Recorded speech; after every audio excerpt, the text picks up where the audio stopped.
This is certainly a beautiful place, Uma said as she fanned herself with a large palm leaf. Strange there aren't more people about.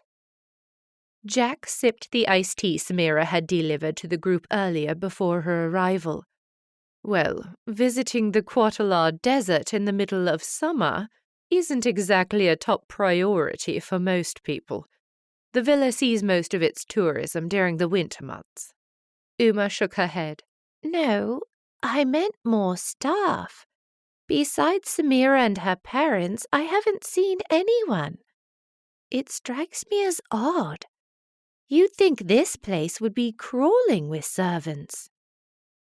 Perhaps they have reduced staff in the summer, Henry said, wiping the last of the sleep from his eyes.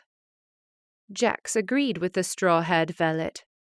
It wouldn't make sense to have an army of workers for a handful of guests. I know. Uma pursed her lips. Still, I would have thought there would be at least a couple more people running around. I mean, Farron brought our trunks upstairs himself when we arrived. Jax remembered how her luggage had been deposited in front of their suite door. That does seem a bit odd, she mused. As master of an estate, you'd think he'd have someone else fetch the bags. In fact, didn't he say he'd send someone for ours? Jax looked at Perry. Maybe he sent himself. Perhaps he does it to connect more with the guests.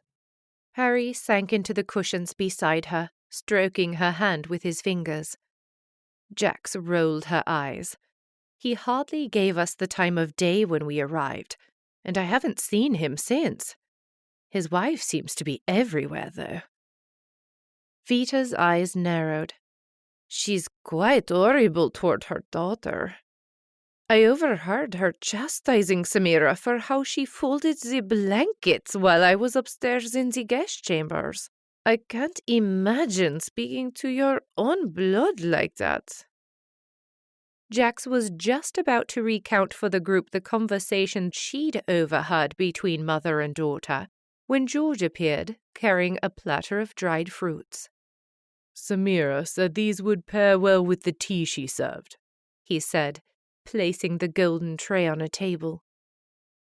Having missed her opportunity to snack on the sauvigniers, Jax quickly snatched a dried apricot and stuffed it into her mouth. What have you been up to all this time? Scouting, he replied in a hush, his dark eyes glittering. I find it odd that even in the dead heat of summer, an established estate such as this one has so few workers on staff. We were just talking about that, Uma said, matching George's whisper as she reached for a dried mango. You think there's something we need to be concerned about? Perry asked, his features etched with alarm.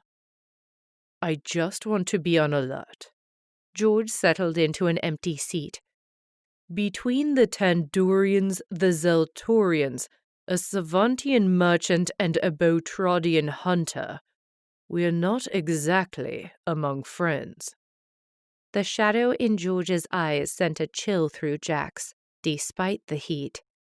Perhaps we can find out more about our companions at dinner tonight. I think that would be wise. She found no reassurance in his cautious tone.